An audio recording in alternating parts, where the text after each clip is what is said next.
I sit in Gray's parked car outside the new location for the poker games he hosts, waiting for him to emerge out the back door with Evan's keys. Any minute now, it'll be up to me to get the keys copied so that Gray and I can break into Evan's place tomorrow and steal the incriminating evidence against Gray. I stare at the plain gray door, my knees bouncing up and down as the anticipation and adrenaline builds up within me. There's so much that could go wrong, so many possibilities that I can't even imagine them all. Despite this, I do my best to think of contingency plans for all the potential mischiefs that do come to mind. Though our plans has its risks, I wholeheartedly believe this to be a worthwhile endeavor. Not only has Gray been there for me when I've needed him, he's been far more considerate of me than I've deserved at times. It's time to show him how much he means to me, as well as how much our future does. I instinctively duck down behind the car's dashboard as the back door starts to open, only to straighten back up once I realize it's Gray who's peering into the parking lot. Once he's determined there's no one around to witness us together, he walks briskly over to the car and motions for me to roll down the window. I turn the car on and comply. Triumphantly, he dangles a small ring of keys in front of me. One is clearly a car fob with the few others all regular sized. How'd it go? I asked eagerly. Do you think he suspects anything? Not even a little. Gray grins. I waited to bring a drink order over until he was really engrossed in around. He was trying to pull off a risky bluff and didn't notice me as I grabbed them for his jacket pocket. I smile as I take the keys from him. That's amazing. First step complete. So when you get to the address, make sure to ask for Sam, okay? He's a member of the Takapo gang. He'll know to look the other way. Gray informs me. Got it. I nod. I feel a prickly apprehension as I consider the task ahead. Stealing someone's apartment key and getting it copied crosses all sorts of moral and legal lines. It's not too late to back out, Gray says gently. I can still carry out my original plan. You don't have to get involved. I reach out the car window and take Gray's hand in mine. We're a team. We're getting into this and out of this together. As I say this, I realize I'm reassuring myself just as much as I am him. Settling my nerves, I pull up the address on my phone and triple check the directions. I'll be back soon, I assure Gray. I give him the brightest smile I can muster. Keep an eye on Evan for me until I get back, okay? Don't want him leaving and figuring out something's wrong. You got it, Hazel. You know how persuasive I can be. Gray smirks. He leans into the car for a kiss, which I happily grant. Once he's back inside and out of sight, I shift the car into gear. It's time for me to act.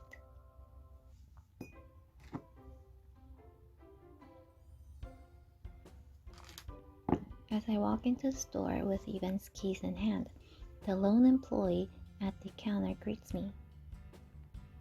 Hello, how can I help you today? The woman smiles. I walk over to her, glancing at her name tag. As I read the label, my heart drops into my stomach. I move the keys behind my back a bit, not wanting her to see them. Is Sam working tonight? I asked nervously. Yes, he's in the back, working on something.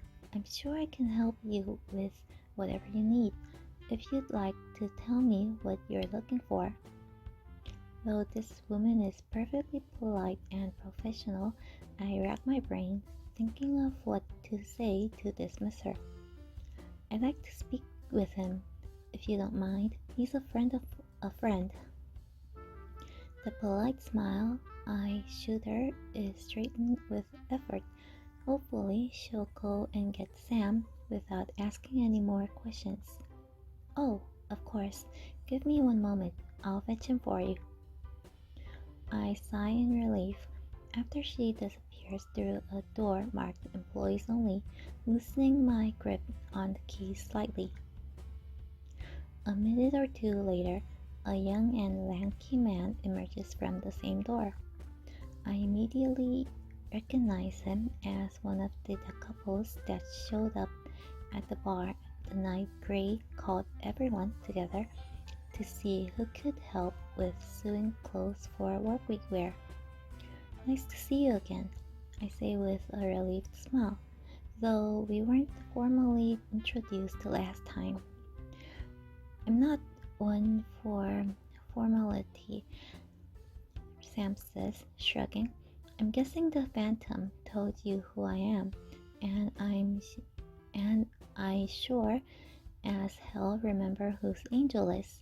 He said you needed some keys copied. Ah, right. I drop the keys onto the counter, sliding them towards Sam. I need everything but the car key fob. Will it take long? I glance at a mountain clock inside the store, hoping I'll make it back to the poker game with plenty of time to spare. Nah, those will take a second. Sam scoops the keys off the counter before walking them over to the required equipment. Taking my phone out of my pocket, I send a text off to Gray updating him on my progress. So far so good. Let's just hope our luck continues on throughout the second part of our plan. Sam soon returns with both the original keys and their shiny new copies. He waves me off when I move to pull out my wallet. You can keep your money. I like the idea of Phantom and Angel both owing me a favor, Sam muses. Unwilling to argue, I gather up the keys and thank Sam for his time and their discretion. I'm eager to return to Gray once he slips all the originals into Evan's positions. Tonight's part of the plan will be complete, which just leaves the actual break-in, by far the most dangerous part, as the only phase left to carry out. After parking Gray's car back in the lot outside of the ongoing poker game, I send him another text to let him know I've arrived. I don't have to wait long before he bursts out of the back door and walks over to me in long, brisk strides. Even's wasted, he says breathlessly. Gray's eyes sparkle with excitement as he updates me on the state of his night. He had a couple bad hands in the beginning, but then really started to turn it around. He's in such a good mood. He's offered to buy all the guys around at an actual bar after this. That's great news, I cheer. It should be really easy to get his keys back without him noticing then. Gray shakes his hand, ahead, becoming more and more animated. No, you're not seeing it. This is a golden opportunity. We have to break into his place tonight. Tonight? I repeat. Okay, if you're sure, I say hesitantly. Gray grins from ear to ear, looking thrilled that I've agreed to his proposed amendment to our plan. I'm so glad you agree. With the state he's in, he'll never suspect a thing, even if I ditch poker now. Gray replies eagerly. As much as I want to go along wholeheartedly, I still have my doubts about this change in plans. And you are sure we'll have enough time to break in? It's getting pretty late, and I don't want to be rushed more than necessary. The night is just starting for him. He'll have plenty of time. Alright then, let's do it. I acquiesce. The more I think about it, the better an idea it seems. I guess things could get weird tomorrow if he's really hung over. We wouldn't want him to do something out of the ordinary. Exactly. You won't regret this, Hazel. Now be a good girl and give me Evan's keys. Gray teases. I fish the master set of keys out of my pocket, hanging them over. Gray grabs them and shoots me a quick wink. Hop over to the passenger seat. I'll be back in a minute. He practically sprints over to the back entrance, eager to put his new plan into place. Though I still feel a little nervous about breaking into Evan's apartment tonight, I try to put my anxiety aside and trust Gray's judgment. He knows Evan much better than me, and had been with him all night. If Gray says this is a good idea, I should believe him. A knot of nerves settles in my stomach, refusing to unravel even when Gray returns, victorious and ready for action. My sense of foreboding follows me as we drive. I drum my fingers along the car door, trying in vain to let the music Gray plays distract me from my thoughts. I can't believe that this is finally almost over. No more even intervening in your life or mine, Gray says. Look over at him, his eyes shining and full of hope. The last thing I want is to damper his parade. What's the first thing you're going to do once we're free of him? Gray asks. I don't know. I haven't really thought about it. I guess I'd want to celebrate. Gray waggles his eyebrows suggestively. Is that just with me or with everyone?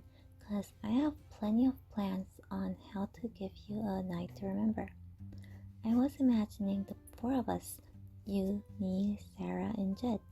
I say with a laugh, though I'd definitely be down for some alone time with you. What about you, Gray? Anything else you want me to do? Anything else you want to do? Besides me, that is. He chuckles warmly, one hand reaching for mine while keeping his eyes on the road. The first thing I'm going to do is quit my job. It'll be such a relief to not run the poker ring anymore. That sounds great, I say, turning towards him. Any idea of what kind of work you'd want to do instead? I've got some things I've been thinking about, Gray winks, some tricks up my sleeve. Well, I'm rooting for you, Gray. I hope you find something you like way more than this. I smile. He shakes his head gently in dismissal. Liking it may be too much to ask for. I'll settle for something legitimate with decent pay. My brow furrows as I picture Gray doing something that makes him miserable to get by. It's not exactly the outcome I was hoping for when I offered to help him quit running his poker ring. Surely you can find something that suits you? We can't all run the business of our dreams, Gray teases. Hell, I don't even know what mine would be. Are you saying you're not You're not one to have your head in the clouds. Such a surprise, I say lightly. Nah, all that stuff all that stopped back in high school. I knew my future was gone when the cops discovered that knife on me. I fall silent, unable to relate. The closest I've come to my ambitions being jeopardized has been all of this drama with Even, but it's completely different. I have friends, I have recourse, I can fight back. Gray had nothing. My head, my hand moves to rest lightly on his shoulder for the rest of the drive. We can worry about setting up a brighter future for Gray once we've secured the possibility of one. After parking at Evan's apartment complex, we quickly make our way up to his floor. So, you've been to his place before? I ask curiously. It's hard to imagine Evan inviting someone over and having normal conversations. Yeah, he's not exactly the most social guy there is, Gray agrees, but some of the finer aspects of our business were best discussed in private. I was just in his living room once or twice though. It's not like I was given a grand tour or anything. I nod along, struggling to picture Even and Gray hanging out, even for professional reasons. It's hard to imagine what they've had to talk about all these years. We come up to the door, pulling out the freshly made copies of Evan's keys. Want to take bets on which key is the right one? Maybe. What are the stakes? Ask. Gray waggles his eyebrows at me suggestively. Winner gets first pick of foreplay later. A snort of laughter escapes me as I pointed to a small silver key. Gray can liven up even the most serious circumstances. Seems like we both win either way. Can't get better odds than that, I tease. Even so, his grin spreads wider than Cheshire Cat's when it's his chosen key that unlatches Evan's front door. Gray pushes it open and casually rests against it, holding the door in place so that I can walk through.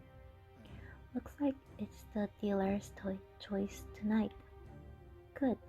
We should do something to celebrate your last night on the job, I say half jokingly. I glide past him into Evan's apartment and switch on the lights. Gray watches me as I take in our surroundings with one eyebrow raised. Thoughts? He asks. It's nice enough, I guess. I shrug, but I prefer your place. Good. I want you to like it there. Gray shuts the front door and carefully relocks it before smirking at me. The bedroom especially. Well, I haven't seen that yet. Someone kicked me out before I could get the chance, I say accusingly. That someone sounds like a real bastard. I'll make sure he doesn't interfere again, Gray says with a sly smile. Uh-huh, I'm counting on it, I say. Turning my attention to the task at hand, I survey the living room and kitchen in an attempt to locate Evan's home computer. No such luck, though the living room does give way to a half hallway with multiple doors housed within it. I point over in their direction. Should we start looking for his computer? You said you haven't seen more than this room, right? Gray peers down the hallway, I'm highlighting through my gesture. He starts moving towards the door, with me following close behind. Yeah, I don't know exactly where he keeps his PC, but it should just take a second to locate. Gray pulls open the closest door, revealing a slightly messy bathroom. Well, this clearly isn't it. Check that one. Gray suggests. As I open up the door opposite Gray's, I flip on the light switch to find an office. An archiving cabinet faces one wall. A large desk holding a desktop computer sits towards the back of the room. It's in here, I shout excitedly. I found it. Gray glances around my shoulder, grinning when he spots Evan's PC. Nicely done, Hazel. Now let's find the information we need and get the hell out of here. I slide into Evan's office chair and turn the power on. My fingers drum impatiently against the desk as I wait for the PC to boot up. Gray comes to stand to my left, squeezing my shoulder in encouragement. Our smiles dissipate when a password prompt lights up across the screen. I swivel the desk chair to face Gray. Any idea what it could be? I ask hopefully. There's a couple things I could try, though they're just weird, wild guesses. Gray says with a grimace. He leans over to me to reach the keyboard, typing in a few keystrokes before hitting enter. No luck. Gray tries again and again, but every attempt is swamped. After yet another wrong password warning, I start rummaging through the desk drawer in the vague hope that the password would be written down on a post-it note somewhere. Gray and I work separately in silence, the tension in the air rising with every passing moment. When all the nooks and crannies have been thoroughly looked into, I throw my hands up in surrender. Who password protects their home computer when they live alone? I blurt out, frustrated. Apparently even, Gray says with a half frown. Gray rubs his chin as he mulls the situation. Should we just take the whole computer? I stare at him, dumbfounded. Wouldn't he notice? Well, yeah, but he probably wouldn't be able to prove we did it, and if we get to his data, he would definitely be in the clear. Maybe we could stage a break-in, I suggest. He might not suspect it was us if more than just his computer is missing. That would take quite some time to carry out. Ideally, I want to be long gone by the time he gets back. I nod in agreement, staring at the locked computer. Well, what if I took out the computer storage drive? Externally, there'd be nothing amiss, so it might buy us a bit more time before he figures out what happened. Plus, I continue, we'd be able to swap out his hard drive in one of our own computers and can try to access his data that way. Gray raises one eyebrow in surprise, looking somewhat impressed. You know how to do that? I shrug my shoulders. Yeah, it's not too tough. I know my way around the motherboard. I just need a screwdriver to crack open the case. My voice trails off as I glance around the room. I search the house for one, I say decisively. If we can't find a screwdriver in 15 minutes, we'll take the whole thing and bolt. Sounds like a good plan, Grace says with a wink. I'll start searching here. Could you check the living room and the kitchen, Gray? The corner of his lips twitches as he me with he gazes at me with adrenaline admiration. Look at you giving me orders, Gray smirks.